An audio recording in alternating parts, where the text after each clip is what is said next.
என் பேர் ஏமச்சந்திரன், இவர் பேர் மிஸ்டர் குமார் வேம்பு, அப்புறம் பாலச்சந்திரன். நாங்கள் 3 பேர் சேர்ந்து அந்த ஸ்டார்ட் அப் சிங்கம் என்ற பிளாட்ஃபார்மை உருவாக்கணும். இன்றைக்கி என்ன நடந்ததுன்னா, ஸ்டார்ட் அப் சிங்கம் 2 உடைய ஒரு லான்ச் நடந்தது. அதுக்கப்புறம் முக்கியமாக எங்கள் ஸ்டார்ட் அப் சிங்கம் பிளாட்ஃபார்முக்குள்ளே புதுசாக நிறைய பிஸ்னஸ் லீடர்ஸ் அட்வைசராகவும் இன்வெஸ்டராகவும் வந்திருக்காங்க. அதை பற்றியோட அனௌன்ஸ்மெண்ட்டை தான் இன்றைக்கி பண்ணோம். நான் ஒரு ரிக்வெஸ்ட் குமார் வேம்பு டு ஷேர் ஃபியூ வேர்ட்ஸ். இப்போது நம்ம சமுதாயத்தில் பார்த்திங்கன்னா நிறையா இளைஞர்கள் இருக்காங்க, நிறையா வேலை நிறையா பேருக்கு இப்போ வேலைகள் தேவை.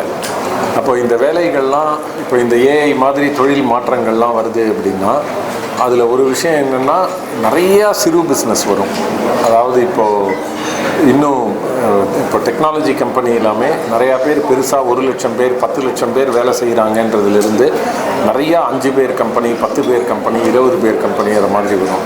அப்போ அடுத்த 5 வருஷத்தில் தமிழ்நாட்டிலேயே பார்த்திங்கன்னா இன்றைக்கி இருக்கிற இப்போ ஒரு 10,000 11,000 ஸ்டார்ட் அப் இருக்காங்க அப்படின்னா இது 1 லட்சம் ஸ்டார்ட் அப், 5 லட்சம் ஸ்டார்ட் அப் அது மாதிரி போகும் அடுத்த 10 வருஷத்தில். இந்த மாதிரி ஒரு மாற்றம் வர்றதே ஒரு பக்கம் என்ன மாதிரி இப்போ ஏற்கனவே ரொம்ப நாளாக வேலை செஞ்சு இப்போ நம்ம ஒரு அளவுக்கு பணம் சம்பாதிச்சிருக்கோம்.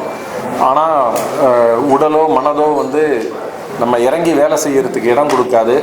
ஆனால் அடுத்தவங்களுக்கு நம்ம உதவியாக நம்ம பணம் இருக்கலாம், நம்மளுடைய அறிவு இருக்கலாம், அவங்களுக்கு அட்வைஸ் பண்ணலாம்.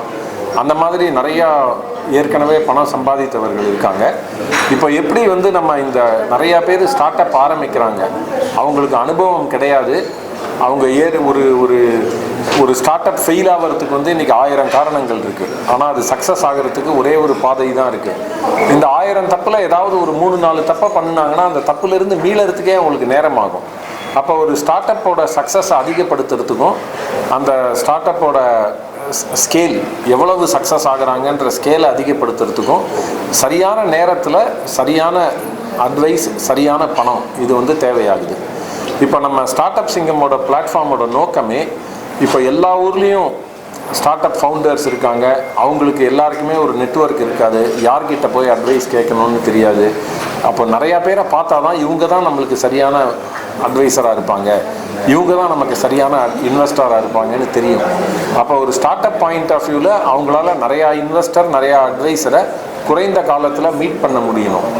ஒரு இன்வெஸ்டரை பொறுத்த வரைக்கும் அவங்களுக்கு என்ன மாதிரி ஃபவுண்டர் சரியாக வருவாங்களோ, என்ன மாதிரி ஒரு ஸ்டார்ட் அப் பிஸ்னஸ் ஐடியா நல்லா இருக்குமோ அதில் அவங்களால எவ்வளோ ரிஸ்க் எடுக்க முடியுமோ அதுக்கு தகுந்த மாதிரி அவங்க இன்வெஸ்ட் பண்ணணும்.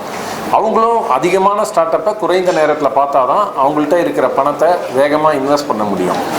அப்போ எப்படி நம்ம இந்த ஒரு நிறையா ஸ்டார்ட் அப்புகளையும் கொண்டு நிறையா இன்வெஸ்டரையும் கொண்டு இவங்க 2 பேரும் ஒருத்தர் வேகமாக அதிகமான பீப்புளை சந்தித்து அவங்களுக்கு தேவையான, அவங்களுக்கு சரியான ஒரு பார்ட்னரை சூஸ் பண்ணி இன்வெஸ்ட்மெண்ட் எடுக்கிறதோ அட்வைஸ் வாங்கிக்கிறதையோ முடிவு பண்ணுவாங்க. அதுதான் இந்த பிளாட்ஃபார்மோட முக்கியமான நோக்கம். இதை செய்யறதே இந்த சக்ஸஸ் ப்ரீட்ஸ் சக்ஸஸ் அப்படின்வாங்க. அப்போ நம்ம இதில் சக்ஸஸ் ஸ்டோரியாக வரவங்களை ஒரு டெலிவிஷன் ப்ரோக்ராம் வழியாக நம்ம ஷோகேஸ் பண்ணுறோம் அப்படின்னா நிறையா பேருக்கு ஒரு ஸ்டார்ட் அப் ஆரம்பிக்கலான்னு வரும். இப்போ நீங்கள் உலகம் முழுக்க பார்த்தீங்கன்னா இப்போ அமெரிக்காவில் சிலிக்கன் வேலி, அமெரிக்கா ஒரு இன்னோவேட்டிவ் கண்ட்ரின்றாங்க. சிலிக்கன் வேலியில் ஒரு 10 ஸ்டார்ட் அப் ஆரம்பித்தா 9 ஸ்டார்ட் அப் மூடிடுறாங்க, 1 தான் வளருது அப்படின்னு சொல்கிறாங்க. ஆனால் தமிழ்நாட்டிலலாம் 10 பேர் ஸ்டார்ட் அப் ஆரம்பித்தா அதில் நம்மளுடைய சக்ஸஸ் ரேட் அதிகமாக இருக்குது. ஏன் அது அதிகமாக இருக்குது அப்படின்னீங்கன்னா நம்ம இதில் ரிஸ்க் எடுக்க பயப்படுறாங்க. ஏன் பயப்படுறாங்கன்னா ஒரு சோஷியல் ஸ்டிக்மா இருக்குது. நான் ஸ்டார்ட் அப் ஆரம்பித்து ஃபெயில் ஆகிட்டேன் அப்படின்னா இந்த ஃபெயிலியரை ஆயுசு முழுக்க என்னோடய சொந்தக்காரங்க, ஃப்ரெண்ட்ஸு, ஃபேமிலி எல்லோரும் சொல்லி காட்டிகிட்டு இருப்பாங்க. நமக்கு இந்த தோல்வியே நம்மளை உறுத்திட்டே இருக்கும் அப்படின்ற ஒரு பயம் இருக்குது. அதனால கம்மியாக ஆரம்பிக்கிறதுனால, நிறையா யோசித்து ஆரம்பிக்கிறதுனால தான் நம்ம கம்மியாக ஃபெயில் ஆகிறோம். ஆனால் இப்போ தமிழ்நாடே பார்த்தீங்கன்னா ஒரு இன்னோவேட்டிவ் எக்கானமி ஆகணும். இன்னோவேட்டிவ் எக்கானமி ஆனால் தான் நம்மளோட தனிநபர் வருமானம் அதிகமாகும், தனிநபர் வாழ்க்கை தரம் உயரும் அப்படின்னு இருக்கு. அப்போ ஒருத்தர் ரிஸ்க் எடுத்து ஃபெயில் ஆனால் நம்ம ஸ்டிக்மேட்டைஸ் பண்ணக்கூடாது. ஃபெயிலானவங்க ஒரு பாடம் கற்றுக்கணும், அடுத்த முறை அந்த தப்பை ரிப்பீட் பண்ண மாட்டாங்க அப்படின்ற ஒரு இது இருக்கணும். இந்த அமெரிக்கா மாதிரி கண்ட்ரியில் அந்த ஸ்டிக்மட்டைசேஷன் இல்லாததுனால ஃபெயிலியரை அவங்க பெருசாக எடுத்துக்காமல் நீ அடுத்த முறை எழுந்து அதில் கற்றுண்ட பாடத்தை வச்சு நல்லா செய்யுன்ற ஒரு இருக்கிறதுனால அமெரிக்கா ஒரு இன்னோவேட்டிவ் எக்கானமியாக இருக்குது. நம்ம சொசைட்டியும் அதை மாதிரி இன்னோவேட்டிவாக மாற்றணும் அப்படின்னா ஒரு ஸ்டார்ட் அப்போட சக்ஸஸ் ஸ்டோரியை நம்ம காட்டுறோம். அவங்க என்ன மாதிரி அந்த ஷோவில் வந்து அவங்களுக்கு என்ன மாதிரி கேள்விகள் வருதுன்னு காட்டுறோம். அப்போ என்ன ஆகுது, குடும்பத்தில் இருக்கிறவங்க ஒரு வீட்டில் ஒரு ஆண்டர்ப்ரனரோட மனைவி, அவங்களுடைய குழந்தைகள், அவங்களுடைய அம்மா அப்பா, அவங்களுடைய ரிலேட்டிவ் எல்லாருக்குமே ஒரு ஆண்டர்ப்ரனருக்கு என்ன ஸ்ட்ரகிள் இருக்குது, அவங்க என்ன செய்யணுன்றது புரியுது. அப்போ அவங்களுக்கு ஃபேமிலி சப்போர்ட், சோஷியல் சப்போர்ட்டெல்லாம் பெட்டராக கிடைக்குது. அவங்க ஃபெயில் ஆனாலும் இது வந்து ஒரு நல்ல முயற்சி பண்ணினாருன்னு என்கரேஜ் பண்ணுவோம், ஃபெயிலியரை பார்க்க வேணான்ற ஒரு இது வர்றது. அப்போ அதிகமான பீப்புள் ரிஸ்க் எடுப்பாங்க, அதிகமான பீப்புள் வந்து ட்ரை பண்ணுவாங்க. இது முதல்ல வந்து மக்களை சந்தோஷமாக வச்சுக்கும். ஏன்னா எனக்கு ஆசை இருக்குது செய்யலைன்ற ரெக்ரெட் இருக்காது, சந்தோஷமாகவும் ஆக்கும் நம்ம சமுதாயத்தை. இதில் நிறையா சக்ஸஸ் உருவாகிறதுனால வசதியையும் பெருக்கும். அண்டு இதனால் வந்து இன்னும் நிறையா எல்லாருமே வந்து ஐடியாஸ் நிறையா வரும். நம்ம ஒரு இன்னோவேட்டிவ் எக்கானமி ஆகும்.